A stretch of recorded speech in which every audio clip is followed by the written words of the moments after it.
오늘 이사야 54장 4절 이하 보겠습니다. 어제 이사야 54장 1절부터 3절까지 우리가 살폈죠. 이사야 53장에 고난받는 종이 죄를 제거하셨고 열매 맺는 것과 평화와 의를 가능하게 하신 사건, 그로 인해 이스라엘이 구원을 받게 되는 일들 우리가 봤고요. 그리고 이제 이제 이스라엘의 그 회복, 또 그것은 단순히 그 구약의 이사야 53장의 회복은 그 시대의 이스라엘의 구원의 문제가 아니라 메시아를 통한 구원의 문제를 다루고 있다 그랬고요. 그러한 비전, 약속 안에서 그 하나님께서 놀라운 그리스도 안에 있는 당신의 종들에게 주시는 놀라운 약속이 있다, 유업이 있다, 이렇게 나눴죠. 54장 17절을 보면 그 너를 치려고 제조된 모든 무기 연장이 쓸모가 없을 것이라. 일어나 너를 대적하여 송사하는 모든 혀는 내게 정죄를 당하리니 이는 여호와의 종들의 기업이요. 그랬어요. 이는 그들이 내게서 얻은 공인이라, 여호와의 말씀이니라. 여기 종들의 기업이라고 말하죠. 종들은 신약의 교회를 의미하고요. 특별히 신약의 교회 중에 뭘 의미하는지 우리가 살폈죠. 갈라디아서 4장 17절, 27절에 보면 그 갈라디아서 4장 27절에서 여기 이사야 54장 1절 말씀을 인용해요. 그래서 이 이사야 54장 1절부터 3절까지의 말씀은 가르치는 핵심이 뭔지 우리가 거기 살폈죠. 거기서 가르치는 가장 중심된 메시지는 뭐라 그랬어요? 터가 넓어질 거라는 거죠. 그러니까 잉태하지 못하고 출생하지 못한 너는 노래하라, 소리쳐 부르라, 그 말입니다. 외쳐 노래하라. 잉태하지 못하고 출산하지 못했어. 임신이 없고 출산이 못했고 그러한 상황에 있는 자들이 노래해라. 왜냐하면 남편 있는 자의 자식보다 남편 없는 자의 자식이 더 많다. 사실 불가능한 이야기를 하고 있죠. 그러니까 이러한 수치, 이러한 아픔과 연관이 있다 그랬어요. 하나님의 임재가 거침과 관련이 있다, 그렇게 나눴어요. 그러니까 주님이 은혜와 긍휼을 베푸시고 함께 하실 것이기 때문에 여기 그 장막터가 넓혀지고 처소의 휘장을 아끼지 말고 멀리 펴되 너희 줄을 길게 하고 말뚝을 견고히 하라. 왜? 많아질 거니까. 그 장막에 머물 자들이, 거할 자들이 많아질 테니까. 그래서 네가 좌우로 퍼지며 내 자손 열방을 얻게 될 것이다. 그러니까 이러한 놀라운 유업이, 그러니까 거기 17절에 이는이라고 말하는 것은 1절부터 17절까지 16절 거기까지 나타난 그러한 약속이 신약의 교회에 주어진 약속이다. 모든 신약의 교회에 주어진 약속인가 라고 생각할 때 갈라디아서 4장에서 보여주는 바는 뭐와 관련이 있다? 십자가 복음의 토대 위에 있는 율법주의와 인본주의의 그러한 영향력이 깨지고 철저히 하나님을 사랑하고 하나님을 경외하고 하나님을 신뢰하는, 하나님의 영광을 위해 살기로 선택하고 하나님의 자원으로 사역을 감당하는, 그리고 하나님의 길로 행하는 그런 이들에게 주어진 약속이다. 이제 우리가 어제 그렇게 살폈습니다. 놀라운 회복. 4절 이하에서는 그 결과와 이유들에 대해서 이제 쭉 살펴보게 됩니다. 과부와 버림받는 아내의 이미지를 사용하여 죄의 비참한 결과가 무엇인지를 실감나게 묘사하고, 그럼에도 불구하고 이제 하나님이 긍휼과 자비를, 영원한 긍휼, 영원한 자비를 가지고 그들을 구원해 내시는 약속을 여기 보여줍니다. 회복에 있어서 되게 중요한 이미지 중에 하나가 하나님의 긍휼이에요. 하나님의 긍휼, 하나님의 자비, 헤세드라는 말인데 여기 뒤에 여러 번 나옵니다.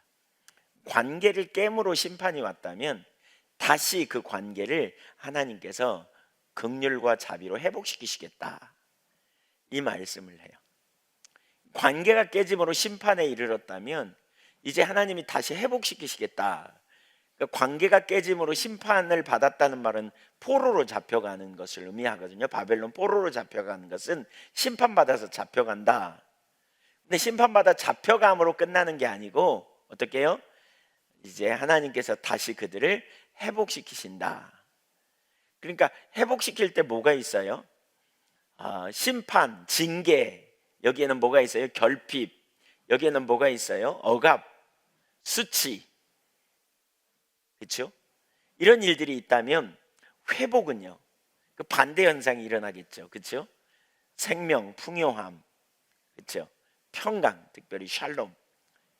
그다음에 과거에는 공의가 없는데 이제 공의가 세워지는 거죠. 진리로 자유케 되는 그런 역사, 하나님의 보호하심, 돌봄, 이런 일들이 일어나는 그 약속이 여기 나타나 있어요.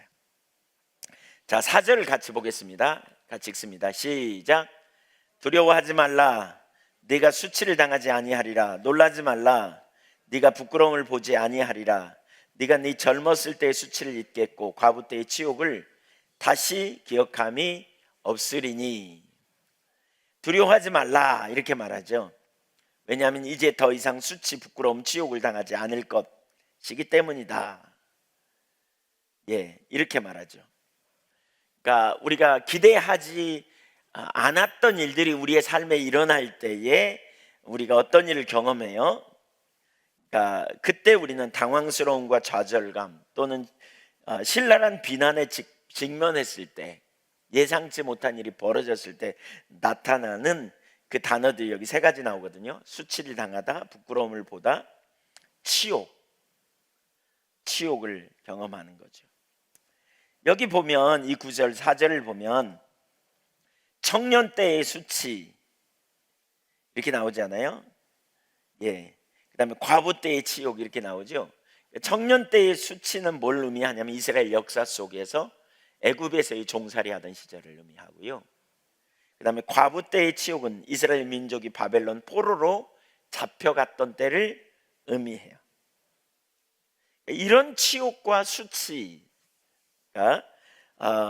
이러한 수치, 특별히 과부 때의 여기 치욕을 말하거든요. 청년 때의 수치는 애굽에서 당한 수치라면 과부 때의 치욕은 이스라엘 민족이 바벨론 포로로 잡혀간 상황을 의미하고요. 특별히 이러한 치욕의 주된 이유는 하나님과 언약을 깨뜨렸기 때문이라고 할 수 있습니다. 시내산에서 하나님께서 이스라엘 민족을 바벨론에서 그러니까 그 애굽에서 불러내셔서 시내산에 데리고 가서 거기서 언약을 맺잖아요. 그때 그 언약은 부부간의 관계, 남편과 아내의 관계로 이렇게 이해하여 이스라엘 백성들을 인도하셨습니다. 언약의 개념이 여러 가지가 있어요. 예를 들면 나는 너희 하나님이 되고 너희는 내 백성이 되리라고 말씀하시기도 하고요. 나는 너희 아빠가 되고 너희는 나의 자녀가 되리라고 말씀하기도 하고요. 또 나는 너희 남편, 너희는 내 아내라고 표현하고도 있어요. 예레미야 31장 32절을 한번 읽어보겠습니다. 예레미야 31장 32절 한번 읽어보겠습니다. 여기 같이 읽어주시죠. 시작.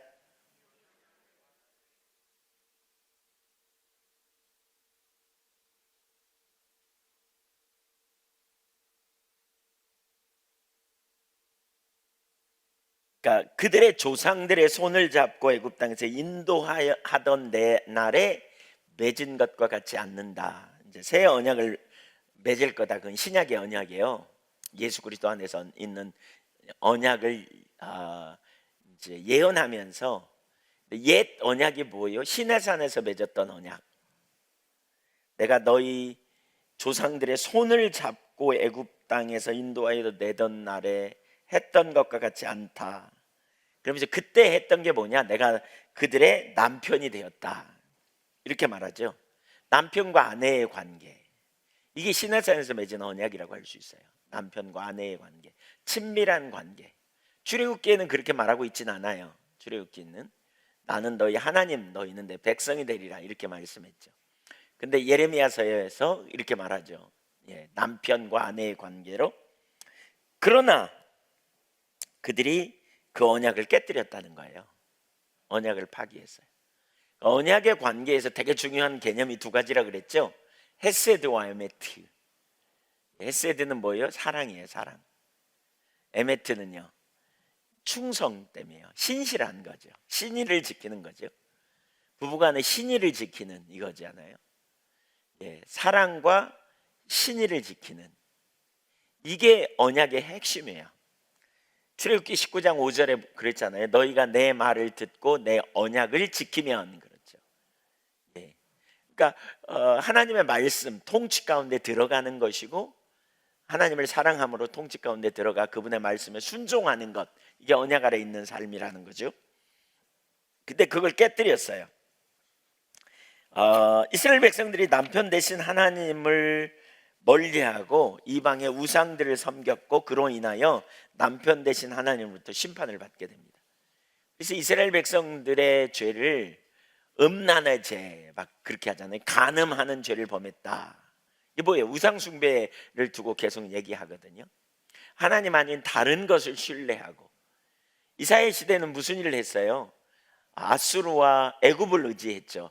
하나님께서 내가 너에게 징표를 보여줄 테니까 너 나 의지해, 그랬더니 하나님이 아닌 다른 것을 의지하고 나갔다는 거죠.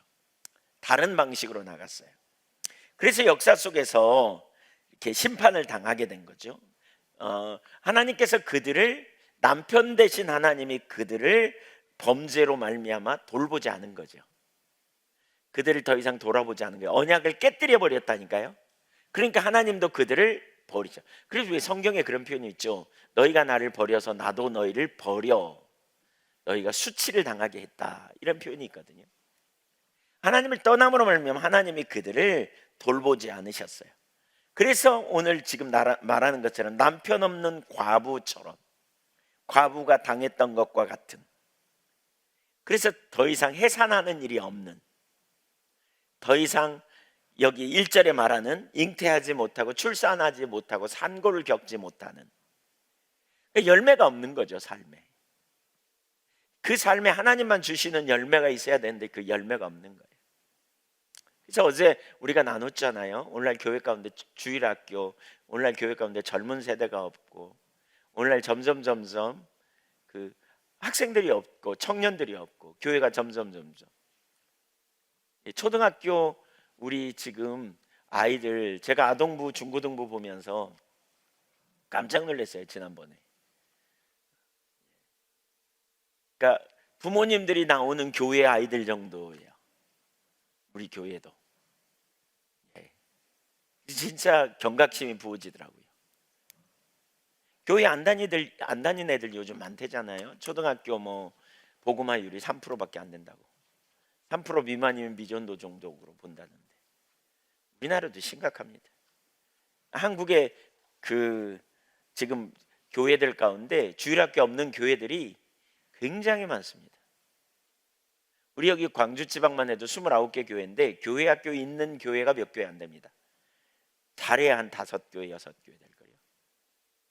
제가 볼 때는 5교회밖에 안 될 거예요. 그 무슨 얘기예요? 그러니까 주일학교가 없다는 건 젊은 세대가 교회 안 나온다는 거예요. 어쨌든 젊은 세대 부모가 교회 나오면 자녀들 교회 데리고 오잖아요.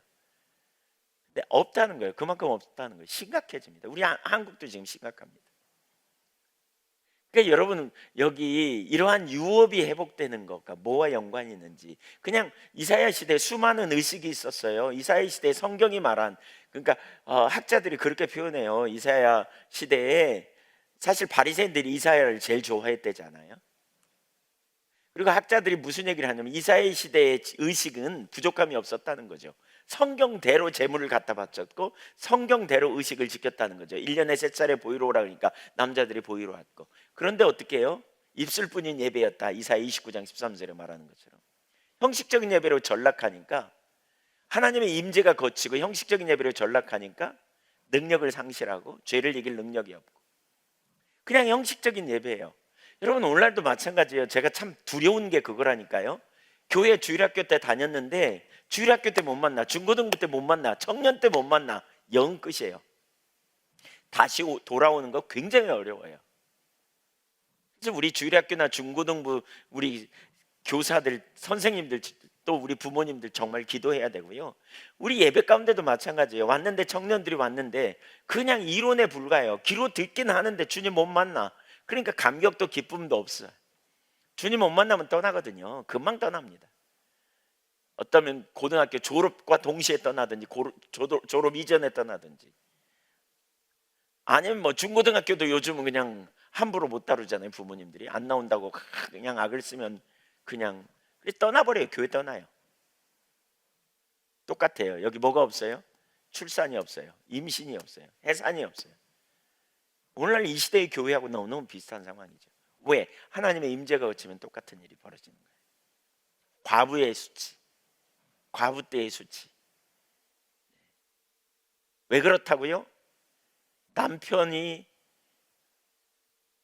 언약을 어기면서 떠나니까 남편이 돌보지 않은 거예요. 남편이 없는데 어떻게 애를 낳냐고요. 그렇죠? 어떻게 해산이 되냐고요. 그걸 지금 상징적으로 보여주는 거예요. 그래서 임신하지 못하고 출산하지 못했다는 거예요. 고뇌에 시달려야 했고. 그래서 복음에 토대해야 유업이 회복된다니까요. 철저하게 십자가 복음에 기초한 교회가 세워질 때 강력한 능력이 나타나요. 하나님 임재하시는, 우리가 가장 소중한 게 하나님의 임재예요. 뒤에 보시죠. 그런데 뭐라고요? 이제 두려워하지 말라 그러죠. 4절 거기 보니까, 그런데 이제 두려워하지 말라고. 지금까지 너희가 과부 때의 수치를 경험하고 지금까지 너희가 그렇게 살았지만, 그러나 이제 두려워하지 말라고. 뭐 하시겠다는 거예요? 해문을 여시겠다는 거예요. 하나님이 회복시키겠다는 거예요. 하나님이, 그래서 하나님이 행하실 테니까 장막터를 넓히라는 거예요. 줄 넓게 펴라는 거예요. 너의 자손이 사방으로 퍼지게 될 거라. 그러니까 이제 염려하지 말라는 거죠. 그 일을 할 거다. 그러면서 하나님이 누구인가를 소개합니다. 5절을 보세요. 6가지로 소개하거든요. 우선 첫째, 하나님은 뭐냐? 너를 지으시니 라는 거죠. 너를 만드시니. 두 번째, 그가 너의 남편이다. 그러면서 그의 이름은 만군의 여호와라. 여호와시며, 그렇죠? 내 구속자는 이스라엘의 거룩한 자라. 내 구속자, 이스라엘의 거룩한 자. 이스라엘 백성들을 구원하시는 분. 그 다음에 다섯째로 이스라엘의 거룩한 자, 이스라엘에게 성결을 요구하시는 분, 스스로 성결하실 뿐만 아니라 구별되게 하기 원하시는 분. 그 다음에 여섯째, 온 세상에, 온 땅에 하나님. 이 하나님이다 이렇게 표현합니다. 한마디로 하나님이 누구냐 이걸 보이는 거죠. 이 하나님이 너의 수치를 이제 잊어버리게 하겠다. 그 하나님이 다시 돌아와서 너와 함께함으로 너의 친히 너에게 남편이 되어서, 너를 지으신 하나님이, 만군의 여호와가, 너의 구속자가, 거룩하신 자가, 온 땅의 하나님이 너의 하나님이다 이렇게 말하는 거죠. 너의 남편이 된다. 그래서 남편과 아내의 관계로 비유하는 이사야의 비유가 성경의 일반적인 비유이기도 해요. 이사야 62장 5절도 한번 보실래요? 잠깐. 62장 5절 몇 장만 뒤로 넘겨보세요. 읽어볼까요? 시작. 마치 청년이 처녀와 거론한 같이 내 아들들이 너를 취하게 했고 신랑이 신부를 기뻐한 같이 내 하나님이 너를 기뻐하시리라. 그래서 헵시바 뷸라라 하라 이렇게 말하죠. 하나님이 부부관계로 이렇게 표현하고 있어요. 성경에 되게 많이 나오죠, 이런 표현이. 이스라엘이 신실하지 못한 아내였지만, 그래서 다른 신을 쫓아간, 그런데 하나님이 그를 사랑하셔서 다시 부르시는 하나님으로. 이걸 제일 잘 보여주는 성경이 뭐예요? 호세아서죠. 호세아서 2장부터 4장까지 보면 그런 영역, 1장부터 3장까지 그런 영역이 나오죠. 그래서 포로로 잡혀갔어요. 그러나 하나님께서 다시 그들을 회복시키실 거다. 6절 보겠습니다. 같이 읽습니다. 시작. 여호와께서 너를 부르시되 마치 같이 읽으세요. 왜 안 읽으세요? 성경 읽을 땐 크게 좀 읽으세요. 시작.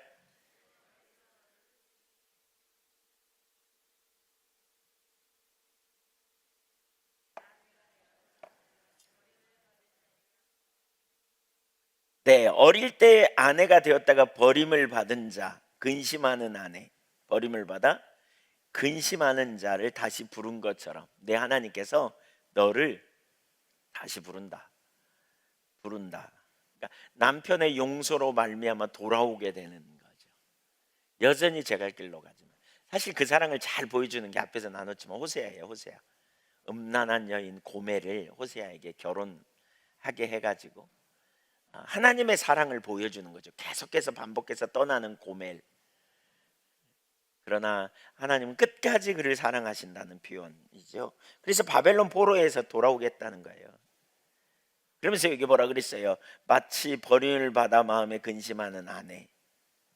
그러니까 잠시 동안 버림받은 아내, 남편이신 하나님을 반역함으로 버림받게 되는, 그러나 다시 부르신다는 거죠. 7절을 보십시오. 7절은 대조하고 있습니다. 내가 잠시 너를 버렸으나 큰 긍휼로 너를 모을 것이요. 여기 잠시라고 말하잖아요. 순식간에, 아주 짧은 시간에, 이렇게 원어를 보면 그런 의미예요. 혹은 아주 적은 순간, 이런 얘기예요. 그러니까 내가 너를 버린 것은 아주 적은 일이다, 그런 의미일 수도 있어요. 그렇지만 큰 긍휼로 내가 너를 다시 모을 거다, 대조하고 있죠. 하나님은 아주 짧은 순간 미워가지고 아주 짧은 순간 분노하셔서 그들에게 심판하셨다는 거예요. 버렸다는 거예요. 짧은 순간. 이게 하나님의 사랑이에요. 그러나 큰 긍휼로, 베라하임이라는 단어이거든요. 긍휼, 그 말은 억제할 수 없는 사랑으로, 그러는 억제할 수 없는 사랑으로, 큰 사랑으로 다시 회복하신다, 그 말입니다. 이사야 53장이 사실 그걸 보여주는 거죠. 엄청난 하나님의 사랑, 너무나 놀라운 사랑으로 그들을 다시 구원해내신다, 이렇게 표현하고 있어요. 하나님의 자비, 긍휼, 사랑. 여러분, 회복은 우리에게 있지 않아요. 우리는 스스로 양같아 제 갈 길로 갔건을 하나님께서 우리 무리의 죄악을 그에게 담당시키셨도다. 당신의 독생자에게 쏟아 부으심으로 우리에게 영원한 생명을 주시기로 작정하신 거죠. 주님의 은혜로 우리가 구원받고 놀라운 은혜를 얻게 되는 것. 네. 그래서 고린도후서 4장 17절에도 그렇게 말하거든요. 신약 성경에도 우리가 우리의 잠시 받는 환난에 경한 것이 지극히 크고 영원한 영광에 중후한 것을 우리에게 이루게 함이니. 우리가 잠시 환난 받고 잠시 우리가 때로는 하나님의 징계 가운데 있어서 고통을 경험해도 그걸 통해서 결국 뭐예요? 하나님의 영광에 중한 것을 우리로 이루게 하는 삶이 있다. 여러분, 그래서 우리가 주님 앞에 빚어지는 것을 두려워할 필요가 없어요. 하나님이 때때로 우리의 삶에 하나님의 이 큰 사랑을 이해하면요, 우리가 진짜 하나님의 얼마나 놀라운 사랑인지, 십자가의 대속의 은혜와 사랑을 이해한다면 때로 저와 여러분에게 이해할 수 없는 어려움이 오고, 또 때로는 하나님이 우리를 징계하셔서 우리가 바닥을 헤매는 경험이 있다 할지라도 그걸 통해서 우리가 근본적으로 새로워지고 온전케 되는 자리로 간다면 그게 놀라운 축복이라는 거죠. 그래서 시편 그 119편의 시편 기자가 그렇게 표현하잖아요. 전에는 내가 알지 못할 환난 당하는 것이 내게 유익이다. 고난이 내게 유익인 걸 내가 알았다. 고난이 우리에게 유익이 될 수 있다는 사실 여러분 믿으십시오. 아멘. 제가 오늘은 희한하게 기운이 한 개도 없고, 여기 오기 전까지 안 그랬는데 여기 올라오니까 지금 한 개도 기운이 없고요. 모르겠어요. 이런 날이 없었는데 머리도 약간 멍해지는 것 같고, 머리가 멍해지기보다는 이렇게 좀 그런 것 같아요. 은혜가 필요합니다. 기도해 주십시오. 그만하고 가고 싶다 막 이런 생각이 들 만큼 그런 것 같아요. 뭐 해방인가 싶기도 하고 씩씩하게 왔거든요. 전혀 안 그랬거든요. 근데 지금 좀 그렇습니다. 기도해 주세요. 집중이 잘 안 돼요. 아니 안 되고 좀 말 크게 하죠. 제가 엄청난 노력을 통해서 크게 해요. 지금 은혜가 필요합니다. 자, 8절은 7절의 내용이 좀 더 확대되어져 있어요. 8절을 한번 보시죠. 시작. 내가 넘치는 진노로 내 얼굴을 내게서 잠시 가리웠으나 영원한 자비로 너를 긍휼히 여기리라. 내 구속자 여호와께서 말씀하셨느니라. 하나님이 그렇게 말하죠. 넘치는 진노로 내 얼굴을 잠시 가리웠다. 7절의 내용, 잠시 너를 버렸다, 그 말이 뭐예요? 하나님이 버렸다는 표현을 여기서는 뭐예요? 내 얼굴을 가리웠다. 여러분, 하나님이 우리를 버리셨다, 하나님이 징계하신다, 같은 맥락이거든요. 심판하신다. 이 심판의 내용이 뭐냐면 하나님의 얼굴을 가리우심이에요. 얼굴을 가리우는 것. 그러니까 여기 얼굴을 가리웠다라는 말은 임재를 거뒀다, 그 말입니다. 이 말은 바꿔 말하면 하나님의 긍휼과 인도하심이 중단된 상태입니다. 하나님이 내게서 숨으시는 거예요. 하나님이 내게서 더 이상 동행하지 않고 간섭하지 않음을 의미해요. 그래서 하나님의 얼굴을 얘기할 때 하나님의 임재, 프리젠스 오브 갓, 그런 표현이에요. 하나님의 임재 앞에 하나님의 임재를 숨기는 거예요. 버림의 의미가 뭐냐, 그렇죠? 하나님이 우리에게서 더 이상 숨어요. 내가 불러도 대답이 없는 거죠. 기도해도 응답이 없는 거죠.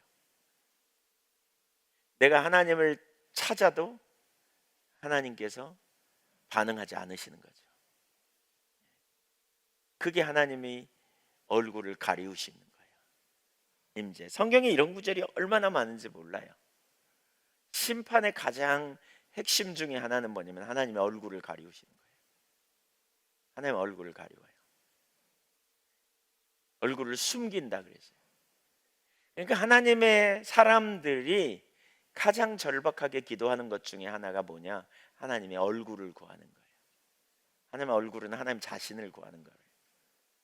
우리 기도의 핵심이 하나님의 얼굴을 구하는 거가 돼야 된다 그랬죠? 얼굴을 구하는 거. 그래서 선지자가 이사야 8장 17절을 보면 이사야 선지자가 이스라엘 백성들의 심판을 막 얘기하다가 이렇게 이사야 8장 17절을 찾아보면 이렇게 거기 말하거든요. 이사야 8장 17절 제가 읽어볼게요.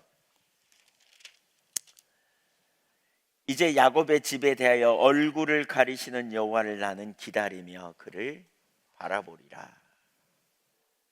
얼굴을 가리신 여호와를 나는 바라보며 기다리시리라.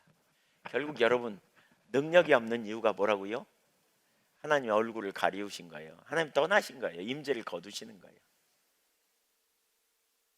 하나님의 백성들을 돌보고 하나님의 백성들을 회복시키시고 하나님의 백성들을 새롭게 하시고 하나님의 백성들을 정말 그 능력으로 함께 하시는 역사가 거치는 주된 이유 중에 하나가 하나님의 얼굴을 가리우시는 거예요. 우리 신앙은 일정한 종교적 의식을 지키는 게 우리 신앙이 아니라고요. 죽은 조상에게 제사 지내듯이 주일날인가 와서 예배드리고 예배 시간이니까 1시간 그냥 예배 시간에 와서 앉아있고 그냥 설교 그냥 듣고 가는 게 아니에요. 살아계신 하나님을 향해 나가는 거예요. 그래서 우리의 찬양 누구에게 하는 거예요? 살아계신 하나님께 하는 거예요. 그분 자신을 향하여 높이고 송축하고 예배하고 그냥 불러 제끼는 게 아니고 구색 맞추라고 그냥 설교 듣기 위하여 미리 설교 듣기 위하여 그 마음문을 열게 하는 어떤 그런 수준이 아니라고요. 그런 수준이 아니에요. 근본적으로 뭘 의미하는지 우리가 이해해야 될 필요가 있어요. 예배를 통해 우리는 하나님의 얼굴을 구하고 하나님 자신을 구하는 거예요. 내 필요를 체험받기 위해서 우리가 주님 앞에 가는 거가 아닌 거죠. 하나님의 손을 구한다는 표현은 성경에 없지만 오늘날 너무나 많은 사람이 하나님의 손을 구하고 있어요. 필요, 문제 해결, 자기 육신의 필요, 세상에서 잘 되는 거, 내 지금 있는 닥쳐 있는 문제 해결. 하나님이 우리에게 문제 해결도 해주시고 필요도 채워주시고 기도응답도 해주시지만 근본적으로 하나님은 우리와 함께 있기를 원하고요. 하나님이 함께 계시면 우리가 필요한 순간에 필요를 채우시고 우리에게 모든 부족함이 없도록 돌봐주시고 이끌어 주신다는 사실을 우리가 기억할 필요가 있어요. 그 주님을 구하는 자리로 가야 돼요. 그러니까 내가 너를 잠시 버렸다 그 말을 여기서는 뭐라고요? 내 얼굴을 내게서 잠시 가리웠다. 그래서 하나님의 사람들은 하나님이 얼굴을 가리우면 가장 고통스러운 시간이 돼야 돼요. 하나님이 얼굴을 가리운 게 무슨 말인지조차도 몰라. 왜? 우리는 하나님을 찾지 않거든요. 문제 해결을 찾고 그분의 세상이 평안하면 별 문제 없다고 생각해요. 근데 핵심은 하나님의 임재예요. 가장 소중한 게 하나님의 임재예요. 하나님이 내게 말씀하시고 하나님이 나를 인도해 가시고 내가 하나님과 동행하고 하나님이 앞서 가셔서 당신의 의도와 당신의 목적을 보이실 때 우리는 그 일을 따라가며 순종할 때 하나님 크기의 일이 이루어지고 하나님만 하실 능력의 역사들이 우리의 삶에 나타나는 일들, 이런 일들이 우리 삶에 일어나는 게 지극히 정상이라고요. 우리가 그렇게 가야 되죠. 죄를 지어도 깨달음도 별로 없고 뭐 하나님의 임재 얼굴을 가리우면요 그러든지 말든지예요. 근데 하나님이 우리와 동행하시면 죄도 또 우리의 그 모든 순간순간 하나님이 우리를 간섭하시고 이끄시는 거죠. 여러분 우리가 진짜 염두에 둬야 될 게 그거예요. 하나님이 우리와 함께 하시는가. 여러분이 막 찾을 때 하나님이 여러분과 함께 하심을 아는지요. 하나님 나를 가르치시고 인도하시고 깨닫게 하시고 돌보시는 역사.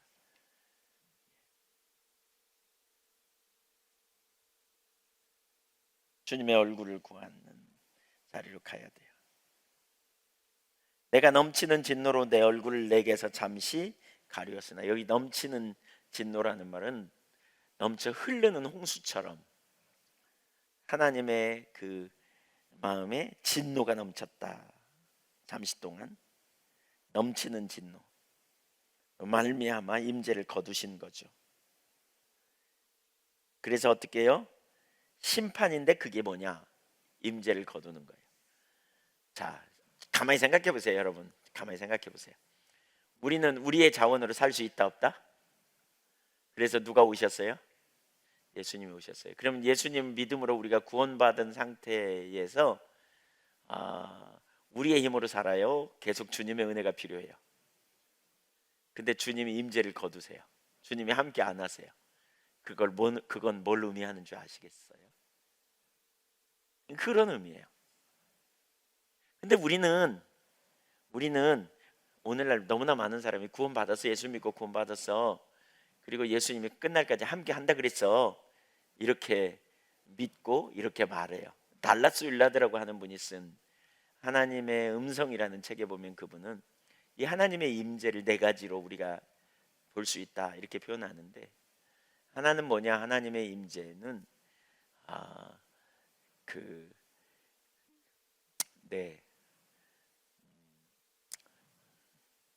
잘 생각 안 나요 지금. 제가 좀 멍해요. 은혜가 필요해요. 계속 은혜가 필요합니다. 네.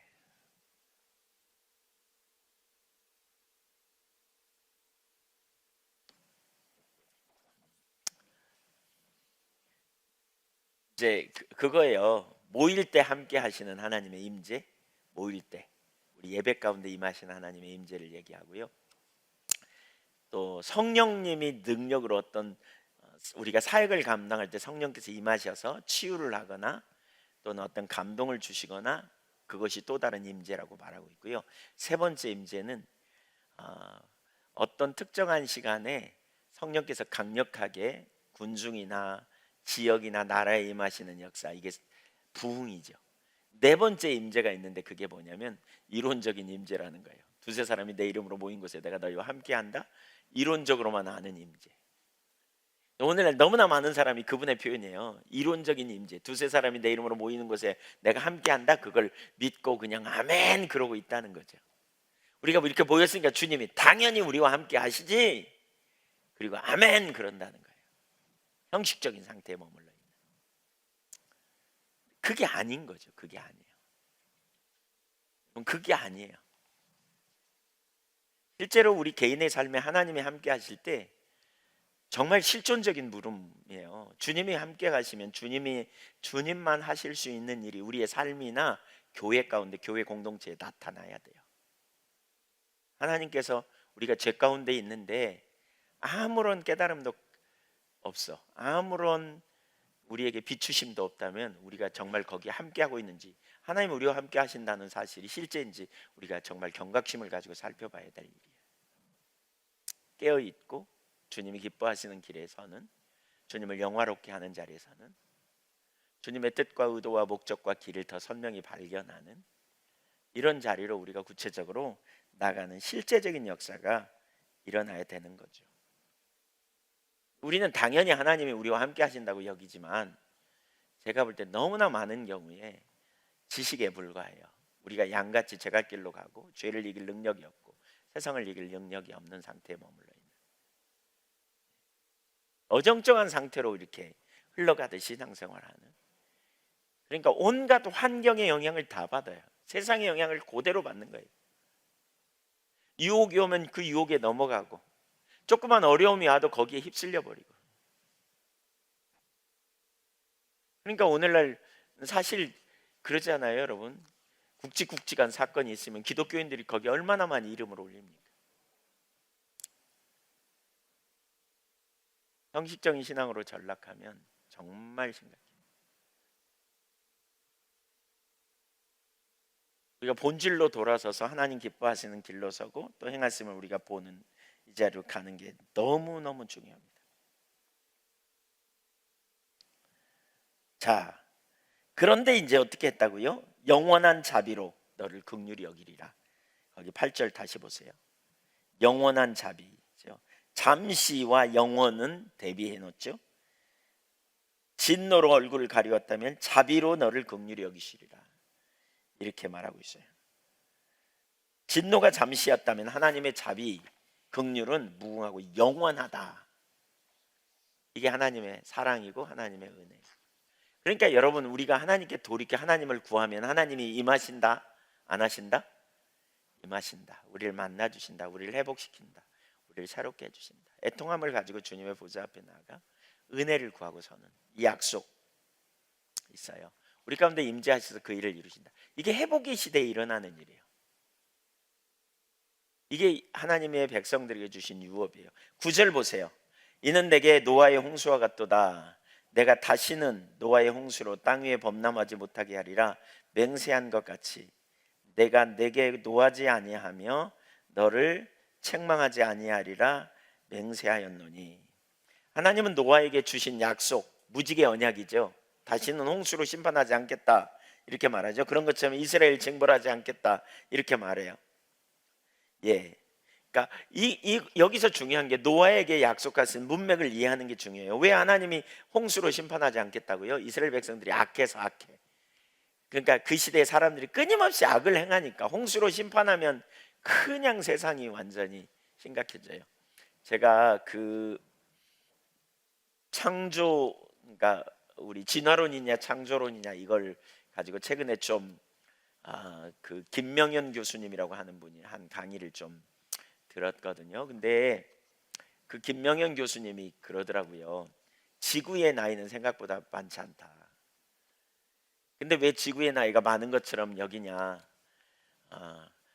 그러니까 그분이 그런 표현을 해요. 사람도요, 그 늙어 보이는 사람이 있다는 거죠. 제 나이보다. 옆에 사람 보세요. 한번 늙어 보이나? 저는 늙어 보여요? 저는 되게 젊다고, 저는 동안이라는 말을 되게 많이 들었는데 어떤 순간 늙었다는 말을 제가 자꾸 들어요. 왜 늙어 보일까요? 고생을 많이 해서 그런다는 거. 고생을 많이 해서. 근데 지구 나이가 많은 게 고생을 많이 해서 그렇다 그러면서 그분이 뭐라 그러냐면 노아의 홍수 사건이 지구에 정말 많은 것을 변화시켰다. 그분은 이제 카이스트 교수로서 창조과학의 아주 분명한 근거들을 가지고 얘기해요. 그러니까 그분의 그 유튜브 강의가 있거든요. 여러분 기회가 되면 좀 보세요. 들어보세요. 많아요. 시리즈 강의. 근데 최소한 우리 부모님들이 그런 거 들어보고요. 우리 자녀들도 들어볼 수 있도록 하면 좋은데 많아요. 그 강의가. 아주 좋은 강의예요. 그러니까 진화론이 너무나 당연하게 진리처럼 얘기하는데 이제 그 진화론의 허구가 뭔지 분명히 오히려 창조하심의 증거가 훨씬 많은. 근데 우리나라는 그 진화론이라는 가설을 가지고 진리처럼 가르치고 물어보지도 못하게 한다는 거죠. 사람들에게. 학생들이 물어보면 시간 없어 진도 나가야 돼 그리고 넘어가 버린다는 거예요. 네, 과학 선생님들은 진지하게 생각하면 사실 거기에 허구가 엄청 많은데 그렇게 넘어가 버린다는 거예요. 왜냐하면 진화론은 이렇게 변화됐다는 거잖아요. 예, 아메바 단세포가 변화됐다 그러잖아요. 사람은 원숭이로부터 변화됐다잖아요. 그럼 이 중간 단계가 있어야 되냐. 화석이. 중간 되면 화석이 막 나와야 되거든요. 계속 나와야 되거든요. 하나만 나와서도 안 돼요. 계속 나와야 돼요. 연속적으로 나와야 되는데 그게 없어요. 그런 게. 예를 들면 뭐죠? 그 도마뱀이 변해서 새가 됐다고 말하는데 그 중간 단계의 화석을 시조새라는 화석을 하나 들어요. 시조새. 근데 시조새 딱 하나야. 그러니까 그래놓고는 그게 그 진화론의 과정에 있는 화석이다, 증거다 이렇게 얘기해. 근데 시조새보다 더 발전된 진화가 나오지 않고 덜 발전된 그런 화석도 한 개도 안 나와. 이건 뭘 오히려 강조해요? 시조새라는 하나님의 창조 그 짐승이 있었다 이걸 가르치는 얘기인데 어쨌든 네, 지금 그 얘기 하는 게 아닌데 네. 그러한 그 인간이 너무나 많이 죄를 진 거죠. 그런데 인생들을 반복해서 홍수를 내리면 어떻게 되겠냐는 거죠. 그래서 이런 관점에서 하나님은 공의의 하나님이시기 때문에 죄를 용서하면 안 되는데 죄를 반복적으로 짓는 인간을 위해 그럼에도 불구하고 하나님께서 이스라엘 징벌하지 않겠다 이렇게 약속하고 계시는데 그게 뭐와 연관이 있느냐? 바로 이사야 53장과 연관이 있는 거예요. 내가 다시는 너희를 징벌하지 않겠다라고 말하는 건 영원히 용서받을 길을 예비하겠다는 거잖아요. 그렇죠? 그게 뭐예요? 예수 그리스도를 통한 영원한 용서의 길을 예표하신 사건이다. 이렇게 말하고 있어요. 그 구절을 책망하지 아니하기로 맹세했다. 그래서 예수님이 오신 거예요. 그걸 예언하는 거예요. 왜요? 영원한 자비와 긍휼로 사랑하셔서. 10절 보세요. 산들은 떠나며 언덕들은 옮겨갈지라도 나의 자비는 내게서 떠나지 아니하며 나의 화평의 언약은 흔들리지 아니하리라. 너를 긍휼히 여기시는 여호와께서 말씀하셨느니라. 여러분 여기 산들이 떠나며 언덕들이 옮겨지는 일이 가능해요? 네, 이거 뭐 불가능하죠. 근데 혹시 떠날지라도 나의 자비는 너에게서 떠나지 않을 것이다. 그 말이에요. 내가 너에게 맺은 화평의 언약은 흔들리지 않을 것이다. 화평의 관계를 유지하는 것, 용서와 자비와 긍휼로. 어떻게 해요? 이게 이사야 53장의 사건과 연관이 있는 거예요. 그래서 내가 주는 평안은 세상이 주는 것 같지 않은 평안이다, 평강이다 그 얘기죠. 십자가에서 죄를 해결해 놓으신 은혜로 말미암아 구원받는 것, 이걸 얘기하는 거죠. 그러니까 너무나 놀라운 하나님의 자비와 긍휼로 우리가 회복된다는 거죠. 우리의 의로움이 아니에요, 여러분. 우리의 선함이 아니에요. 우리의 능력이 아니에요.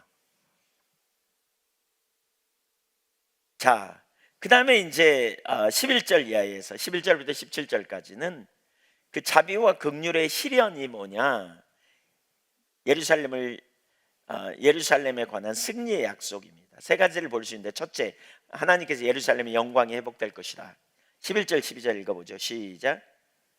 너 곤고하며 광풍에 요동하여 안위를 받지 못한 자여. 우선 여기 세 가지, 너 곤고하며 가난하고 비천하고 억압받는 의미로 쓰여진 그런 의미. 또 광풍에 요동하여 폭풍이 불어 억압받는 자, 이런 의미거든요. 또 안위를 받지, 위로받지 못한 자, 안정된 상태에 있지 못한 자, 이런 자들에게 지금 무슨 얘기를 해요? 보라, 보라, 주목하라, 들으라. 내가 화려한 채색으로 네 돌 사이를 더하며 청옥으로 내 기초를 쌓으며 홍보석으로 내 성벽을 지으며 성주석으로 내 성문을 만들고 내 지경, 경계선이죠, 경계선을 다 보석으로 꾸밀 것이며. 담을 보석으로 꾸민다는 거죠. 이렇게 놀라운 변화, 화려한 도시로 회복시킬 것. 이게 뭐예요? 하나님의 자비와 긍휼 때문에, 하나님의 은혜로 이 일을 이루신다, 이걸 말하는 거죠. 하나님의 능력으로, 너무나 놀라운 은혜로 그 일을 하시겠다, 그 말입니다. 두 번째, 그 도시에 있는 사람들에게 놀라운 축복을 약속합니다. 13절 보세요. 13절, 이게 중요한 구절입니다. 시작. 내 모든 자녀는 여호와의 교훈을 받을 것이니 내 자녀에게는 큰 평안이 있을 것이며. 그러니까 우선 앞부분에 있는 경우는 뭐죠? 신분의 상승, 또 주변 사람들에게 드러나는 것, 그렇죠? 예, 어떤 환경적인 태문을 여는 것과 관련이 있다면, 두 번째 13절은 너의 자녀의 회복이에요. 자녀의 회복. 자녀에게 평안, 자녀가 교훈을 받을 것이다. 그러니까 무슨 얘기예요? 바로 1절의 회복이 일어나는 거죠. 1절의 그 회복이, 태문이 열리는 거죠. 자녀들이 교훈을 들어 말씀을 깨닫기 시작해요. 내 모든 자녀는 여호와의 교훈을 받을 거다. 지금 우리 시대의 문제가 뭐예요? 여호와의 교훈을 못 받잖아요. 자녀들이 하나님의 말씀을 못 받는 게 문제잖아요. 근데 이러한 회복이 일어날 거라는 거예요. 누가요? 하나님이 당신의 능력으로요. 내 자녀에게는 큰 평안이 있게 될 거다. 그래서 어떻게 해요? 말씀을 들음으로 말미암아 샬롬이 있는, 이사야 53장에서 이루어 놓은 그 실제적인 샬롬이 주어진다는 거죠. 평안의 약속. 하나님의 모든 자녀들이 여호와의 교훈을 받게 되는 일들이 있을 것이다.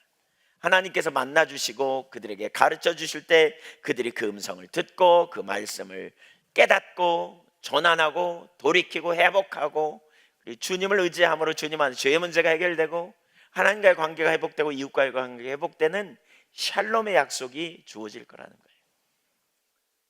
평강의 하나님이 오시면 무슨 일이 있다고요? 예, 자비와 긍휼에 풍성하신 하나님이 다시 돌아오시면 어떤 회복이 일어난다고요? 여기 화려해질 거라, 너의 삶이 화려해질 거다, 이렇게 말하고요. 두 번째로는 뭐예요? 너희들이 말을 듣게 될 거다. 안 들리던 주님의 말씀이 들려. 이사야의 시대의 문제가 뭐예요? 들어도 듣지 못하고 보아도 보지 못했잖아요. 근데 이제 그 말씀이 들어져. 이사야 50장 4절에 아침마다 깨우치시되 나의 길을 깨우치사 학자들 같이 알아듣게 하시는도다. 하나님이 알아듣게 해주신다는 거죠. 교훈을 하나님께서 만나주시고 가르쳐 주셔서 그 모든 자녀들이 말씀을 통해서 평강을 갖는 거예요. 환경과 상관없는 평강. 환경을 보면 죽을 것 같아. 상황을 보면 죽을 것 같아. 그런데 평강이야. 왜? 하나님이 하실 거니까. 하나님이 인도하실 거니까. 하나님이 최선의 길로 이끄실 걸 신뢰하니까. 이게 샬롬 아니에요? 이게 샬롬? 예, 이게 샬롬. 어떻게 그 일이 일어난다고요? 하나님이 교훈을 주셔서. 이 표현이 요한복음 6장 44절 45절에 잘 나타나 있어요. 예수님이 이 구절을 인용하면서 이렇게 말해요. 요한복음 6장 44절 한번 찾아보시죠. 요한복음 6장 44절 45절에 예수님이 내가 하늘로서 내려온 산 떡이다 라고 말하면서 제자들이 막 이렇게 예수님을 이해 못하니까, 사람들이 이해 못하니까 이렇게 말해요. 요셉의 아들 목수가 아니냐, 지가 하늘에서 내려왔다고 막 이러거든요. 그랬더니 나를 보내신 아버지께서 이끌지 아니하시면 아무도 내게 올 수 없으니 오는 그를 내가 마지막 날에 다시 살리리라. 그러면서 45절 같이 읽어보죠. 시작. 선지자의 글에 그들이 다 하나님의 가르치심을 받으리라 기록하였은즉 아버지께서 듣고 배운 사람마다 내게로 오느니라. 그랬어요. 여기 거기에 선지자의 글에 그래가지고 여러분 성경에 그런 거 있는가 몰라요. 니은, 그래서 밑에 보면 이사야 54장 13절 그렇게 표현되어 있어요. 여러분 결국 구원은 누가 하시는 거예요? 아버지의 이런 역사가 이루어요. 그래서 제가 교회 가운데 가정 가운데 하나님의 생명이 운행하셔야 된다니까. 여러분의 삶에 권위가 주어지려면 부모로서 자녀에게 권위가 주어지려면 하나님의 생명이 함께 해야 돼요. 제가 목사로서 권위가 주어지려면, 제가 설교했는데 그 설교에 능력이 있고 권위가 주어지려면 하나님이 함께 하셔야 권위가 주어져요. 그냥 나이 먹었다고 큰 소리 쳐도 요즘은 잘 안 들어요. 그거 뭐라 그래요? 그걸 요즘 젊은 친구들이 뭐라 그래요? 꼰대라 그래요. 꼰대라 그래요. 그 말해야 잘 안 들어요. 부모님들, 하나님이 여러분과 함께 하셔야 하나님의 생명이 넘쳐요. 그리고 그 생명의 말씀을 받는단 말이에요. 주님의 말씀이 받아져요. 그게 이사야 바로 여기 54장 1절에 있는 역사들이 그렇게 나타나는 거예요. 태문이 열리고 환경이 열리고 주님이 오시면 역사가 일어나요. 주님이 우리와 함께 할 때 강력한 역사가 나타나요.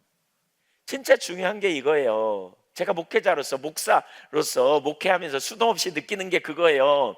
목사가 뛰어나가지고 뭘 되는 게 아니에요. 하나님의 기름 부으심이 있어야 돼요. 하나님의 기름 부음이 저와 함께 있으면 사람들이 그 기름 부음 앞에 고개를 숙이고 기름 부음 앞에 권위를 인정하는 거지. 목사가 말빨 세고 말 잘한다 그래서 세우는 게 아니에요. 뒤에 가서는 다 욕하고 후욕하고 그리고 너나 잘하세요 이렇게 나오는 거죠. 안 돼요. 마찬가지예요. 부모님들도 마찬가지, 여러분 가정에서도 마찬가지고요. 기름 부음이 있으면 그 말을 듣게 돼 있어요. 주님이 함께 하셔야 돼요. 그래서 이게 필요해요. 네. 예레미야 31장 34절이 사실 이런 표현이기도 하거든요. 말세에 주시는 약속에 대해 예레미야 31장 34절 보면 다시는 여호와를 알라 하지 않으리라. 그때는 알게 될 것이다. 알게 될 것이다. 왜? 주님이 가르쳐 주셔. 주님이 인도하시는 거예요. 우리 여기 사나리학교 우리 친구들 오늘 다 나온다고 막 그러더니 어디 있어? 예준이랑 노아는 저기 방송실에 있나? 어디 갔어? 예. 그래요? 예.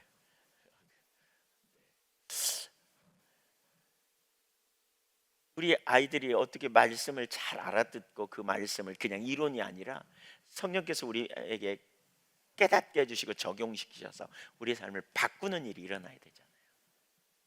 그 일 누가 하세요?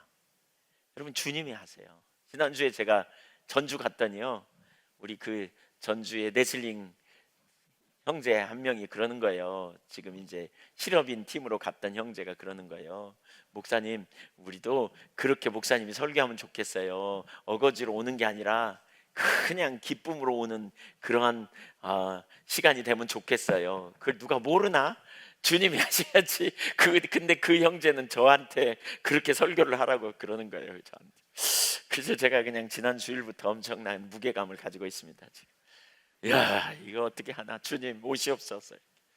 주님이 하셔야 돼. 이게 주님이 하셔야 되잖아요. 주님이 그 일을 이루셔야 돼요. 이 중보기도가 필요해요. 전주에 정말 중보기도가 필요해요. 제가 보니까 진짜 중보기도가 필요해요. 사람도 몇 명 안 됐는데 그냥 잘 못 알아듣고 엉뚱한 생각 아니 대고 보고 있고 그러니까 그냥 제가 쉽진 않더라고요. 은혜가 많이 필요해요.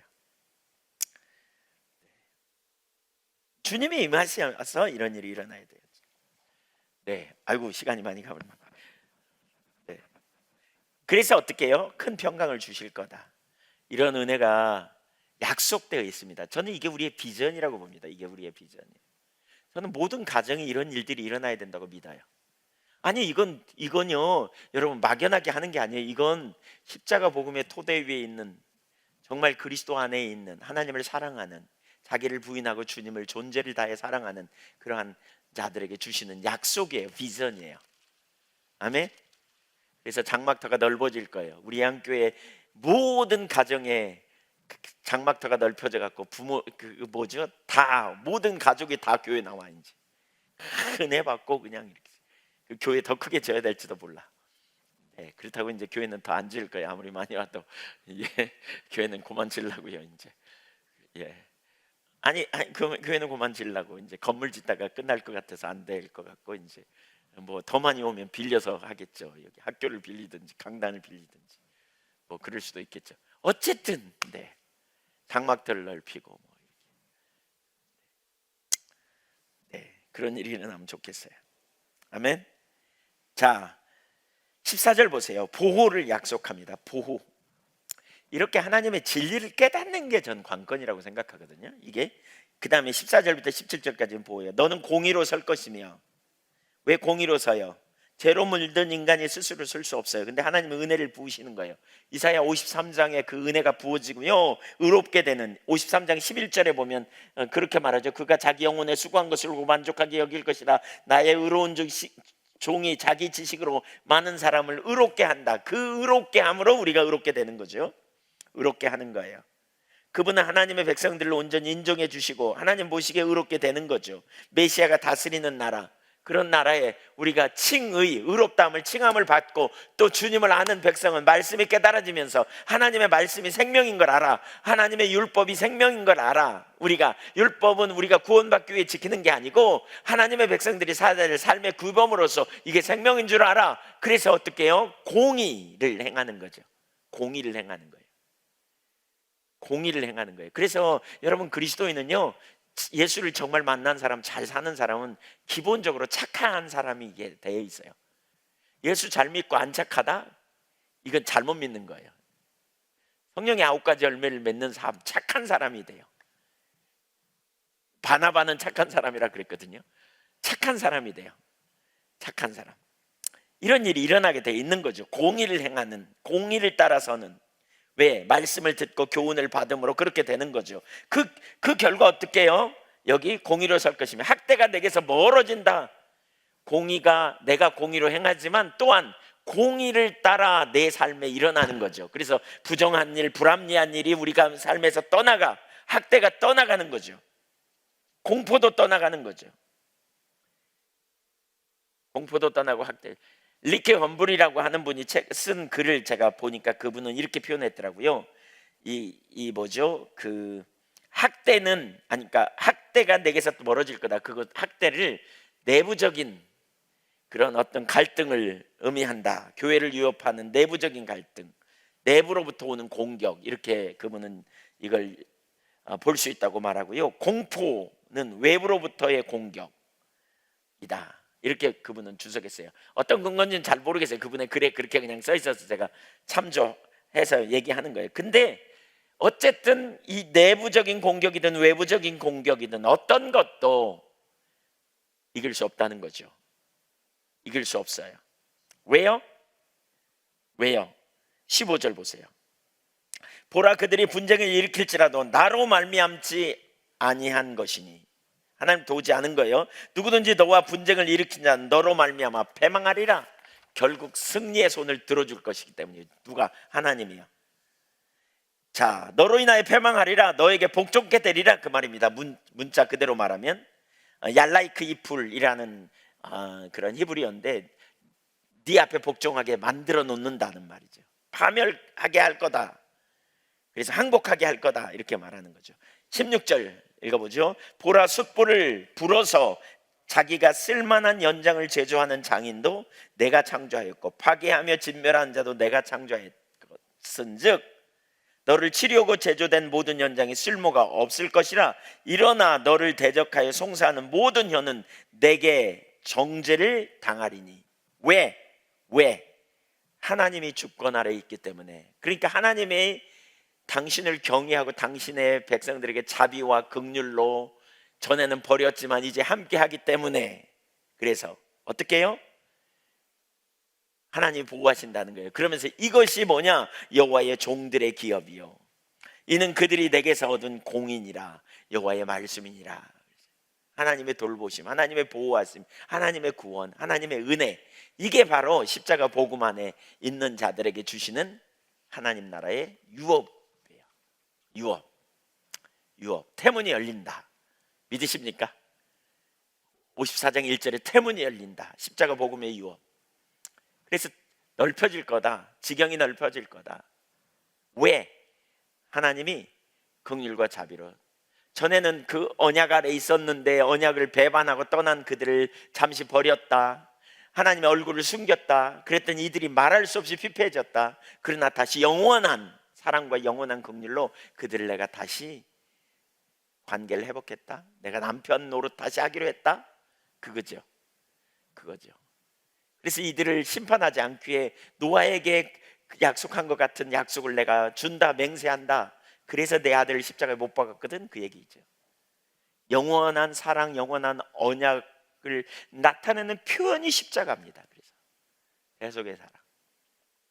그래서 너희가 다시 회복될 거다. 그러면서 말하는 게 뭐예요? 세 가지예요. 11절 이하의 세 가지를 나눴어요. 첫째는 뭐예요? 화려하게 될 거다. 네가 다시 회복될 거다. 네가 다시 사람들에게 주목을 받게 될 거고 영광을 경험하게 될 거다. 그게 11절 12절이고요 13절에 뭐예요? 네 자녀들이 말씀을 깨닫게 될 거다. 말씀의 진리를 알게 될 거다. 그래서 샬롬이 회복될 거다. 평강이 있을 거다. 이건 하나님의 백성들을 의미하기도 하고 또 하나님의 백성들의 자녀들을 의미하기도 하고 샬롬이 있어요. 여러분, 진리를 알진 진리가 자유케 하리라. 여러분, 저는 이 말이 정말 강력하다고 생각해요. 진리를 알고 진리로 자유케 되기를 축복합니다. 정말 놀라운 승리가 있다. 그 다음에 세 번째로 하나님 보호하신다.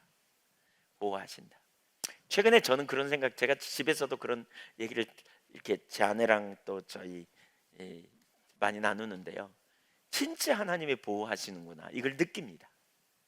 하나님이 보호하고 계시는구나. 얼마나 많이 보호해 주셨는가 모르겠다. 수치를 당할 뻔한 일들이 있었기도 하고 어떤 위기를 경험하는 순간도 있는데 진짜 하나님이 보호하셨다. 이런 고백을 참 많이 해요. 복음 안에 있는 자에게 하나님이 그런 은혜를 부으시고요, 회복시키시고 이끄시고, 가장 우선적으로 하나님이 여러분에게 얼굴을 회복시킬 때 나타나는 중요한 한 가지 뭡니까? 여러분의 삶에 말씀이 들려지기 시작하면, 말씀이 깨달아지기 시작하면, 말씀을 통해 내 삶을 적용시키기 시작하면 하나님 은혜가 회복된 거예요. 은혜가 회복된 거예요. 이사야 30장 우리 앞에서 봤죠? 18절에 여호와께서 기다리신다. 뭘? 여호와를 기다리는 자를 기다리신다. 여호와를 기다린다는 게 뭔지 살폈죠? 하나님의 얼굴을 구하는 거다 그랬어요.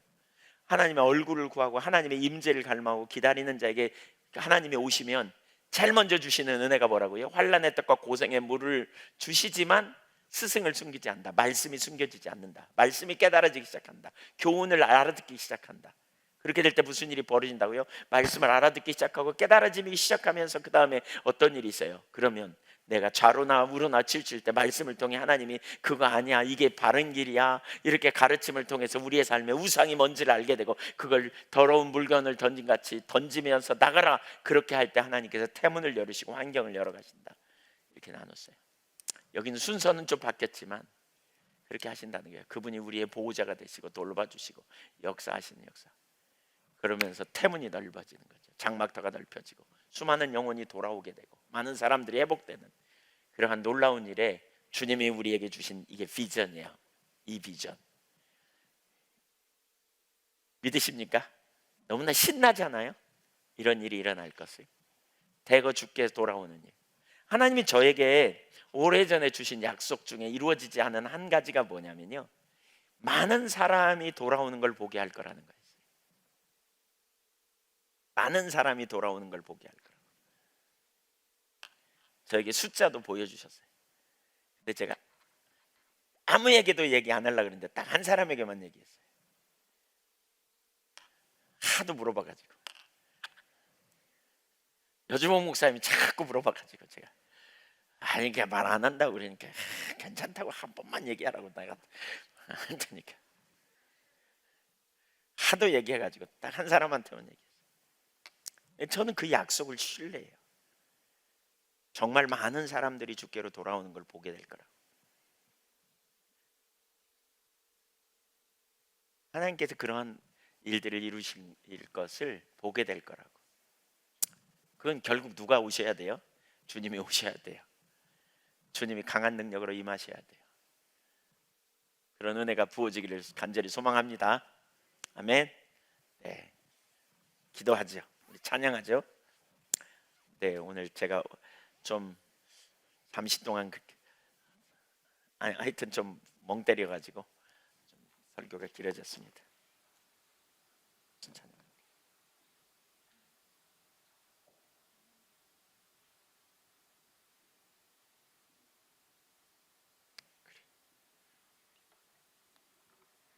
찬양집 200장입니다. 찬양집 200장입니다.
말씀을 생각하며 기도하면 좋겠습니다. 우리의 삶에 하나님이 약속하신 그러한 약속, 오늘날 이 시대의 교회 가운데 그러한 하나님의 약속하신 그런 비전이 성취되어져서 정말 태문이 열리고 환경이 수많은 영혼이 주께 돌아오고 하나님의 백성들이 영광을 회복하고 또 말씀을 선명히 깨닫고 돌이키게 되고 또 보호받는 놀라운 역사가 있기 위해서 주님이 우리에게 오셔야 된다.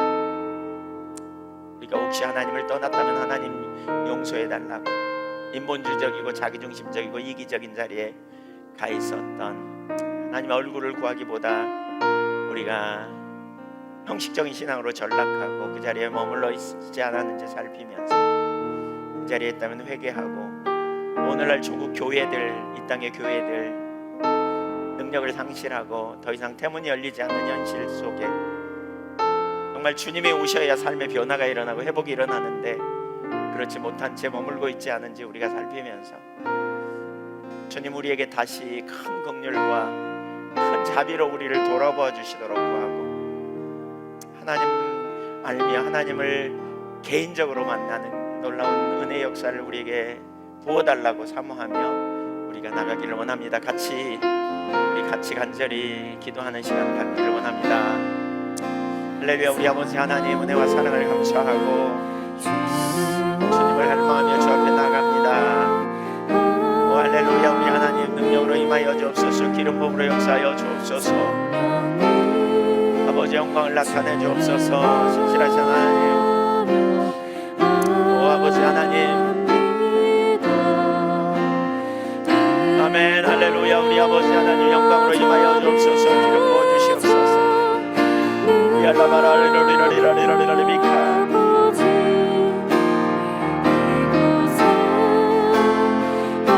주님 오셔서 만져주세요. 주님 오셔서 주님만 하신 그 일을 이루어주세요.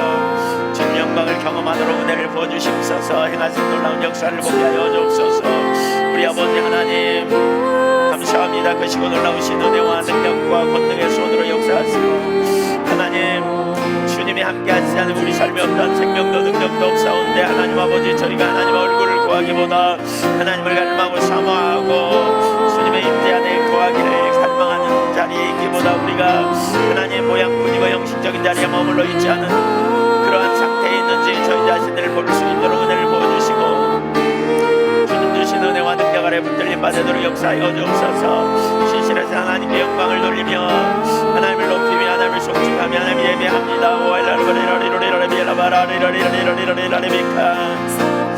아버지 하나님 능력에 능력을 더하시며 권능으로 역사하여 주옵소서.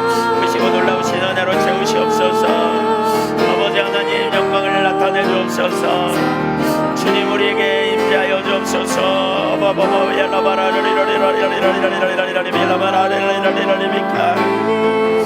아버지 역사하여 주옵소서. 은혜로 함께하여 주옵소서. 생명으로 능력으로 권능으로 임재로 하나님 경외함으로 주 앞에 나가오니 우리 주님만 하실 주님 그 길을 이루어 주옵소서. 아버지 우리에게 임하시옵소서. 하나님 아버지 저희가 양같이 제갈 길로 가고 하나님 언약 아래에 거하지 못한 채 아버지 하나님 형식적인 신앙으로 습관적인 신앙으로 전락하지 않았는지 하나님 저희 자신들을 돌아볼 수 있도록 은혜를 부어주시고 무엇보다 이 땅의 교회들이 정말 주님의 교회들이 하나님 본질을 놓쳐버리고 하나님 그러한 자리에 머물러 있지 않은지 저희가 저희 자신을 적나라하게 보도록 은혜를 부어주시며 하나님 그러한 상태에 있는 저희들을 긍휼히 여기시고 돌이켜 우리 주님만 영화롭게 하는 자리로 나아가도록 인도하여 주옵소서. 입술뿐인 신앙 하나님 형식적인 신앙에 머물러 있는 저희들의 상태를 긍휼히 여겨 주옵소서. 능력에 능력을 더하여 주옵소서. 권능으로 역사하여 주옵소서. 하시는 역사들을 보게 하여 주옵소서. 오 할렐루야. 하나님 영광 받아주시옵소서. 크시고 놀라우신 은혜로 채우시며 우리 주님께만 영광이 되는 삶이 되도록 간섭하여 주옵소서.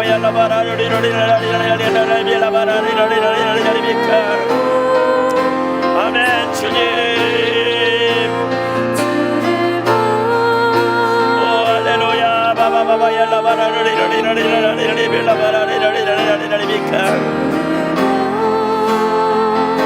할렐루야.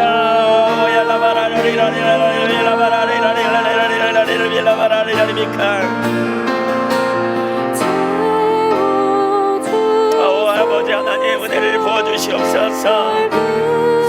하나님 아버지 약속하신 대로 하나님 얼굴을 우리 가운데 회복시키시고 하나님 영원한 자비와 긍휼을 우리에게 부어주시며 하나님 아버지 이 땅의 교회들을 회복시켜 주시고 하나님 모든 가정들이 회복되게 하시며 한 분 한 분의 신앙이 회복되어져서 하나님만 하실 거기에 놀라운 역사들을 경험하고 주를 전하며 주의 영광을 전파하며 주의 나라와 영광을 위하여 믿음으로 하나님 앞에 담대히 나아가는 믿음의 종들로 세워주시옵소서. 이 땅의 교회들을 긍휼히 여겨주시옵소서. 주님 우리 가운데 오시옵소서. 주님 우리에게 긍휼을 그치시고 자비를